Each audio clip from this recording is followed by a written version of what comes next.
Well, some residents of an informal settlement in Boksburg say illegal miners are threatening their lives every single day. It was a gas leak in the area that led to the deaths of 17 people just a few days ago. It's understood illegal miners had opened up a cylinder of nitrate oxide. The Democratic Alliance expected to visit some of the victims' families. How is the community this morning? Let's take you there. eNCA's Manqoba Mchunu following that story for us. Hello to you, Manqoba, as well. And it really is a very, very cold winter for the community, but a devastatingly cold and sad winter for families who lost loved ones. How is everyone doing this morning? Well, you can imagine, Gareth, many of the families, of course, are still quite devastated. Their families that lost more than one family member. We spoke last week on Friday to a family that lost about 6 people in that household. 4 of them were family members, I think 3 were family members. The other 3 were tenants at that particular household. And that just gives you a sense of, the devastation that this community has gone through from what happened here last week. There's also a family that lost 4 of its members. So the families are still, of course, trying at this particular point to see whether there will be any assistance, because we do understand that many of them are not from the country. There are about 11 of those victims that are from Mozambique and about 4 of them from Zimbabwe. So there is an issue as far as transporting the bodies of those that have died to their respective home countries. We know that government had indicated last week that they are talking to some of the embassies to try and deal with the issue of transportation of those that have demised. But as far as the numbers are concerned, Gareth, it's still 17 people that have died, and we understand that 6 people are still in hospital at this particular point. And we also spoke to some of the people that are there when this incident occurred, just moments after it occurred, just giving us an idea of what it was like and what they saw when that had happened on Wednesday evening. And one of them is Samuel Malaza, who was there just moments. In fact, he's one of the people that assisted as far as stopping or closing those gas cylinders that were open, that were left open. And he was one of the people that actually went inside and managed, together with another resident here in the area, to close those cylinders so that the leak that was happening at the time could stop. Perhaps I'm just going to bring him in as well because he's here.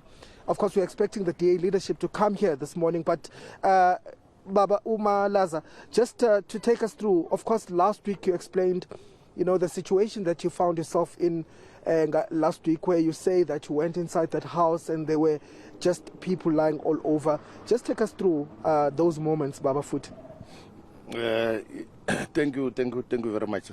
The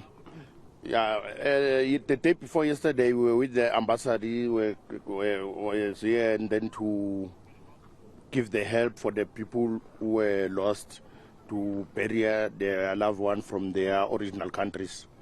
Yes, and then they helped them with the food, everything. The social development was there to help them with the food. So I think they are going to get the help soon, yes. Okay, so you're saying that the families are being assisted by the embassies. Do we know, Baba, so far whether, some of the bodies have already been transported? You, of course, live here in the area and you've been in touch with many of these families. Not yet. It's not transported. They are preparing that to transport because the MEC was there. I think they are going to make for them too easy to transport them, the body. And how are those, Baba, that, survived here? Are they, some of them, back here in this community? Yes, they are back. They are back from to their sheikh, and everything is all right. And the smoke now is down. It's not like that day when they were passing. Yes. And just in terms of Baba, I mean, you were there on the scene that day. You explained painstakingly what you saw on that day, the horrific scenes that you saw on that day. Does it still go on your mind? Do you still think about what you saw that day and what you did that day? It was It made me to be shocked that because I was jumping the body of the people who were laying down, and it was too much painful. Yes, what was happened that day. Yes. And in terms of the investigation, are you getting any answers? Are you getting anywhere with the investigation? Do you know what's happening? No, the investigation, I don't know about the investigation, but it's only that one, they say one was passing to the people who were in the hospital. It was the one who was working with the dead body, but was passing. It was no longer, it's no longer living. But the owner of the place is nowhere to be found. Yes. Okay. What do you want to see happen, Bob? I know that you said that many of the people here thrive on illegal mining. In fact, that's the only job that many people are doing here because there's unemployment. Many people are unemployed here. What do you want to see happen as far as this issue is concerned? There's been calls, of course, for government to come and intervene as far as this issue is concerned.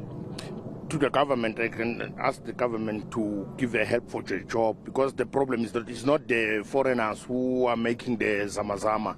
All of the people are making zamazama. Is the way to living, how they live, and then to get money. Even the market shop that are there, they are depending on that people. They are buying if the zamazama is working.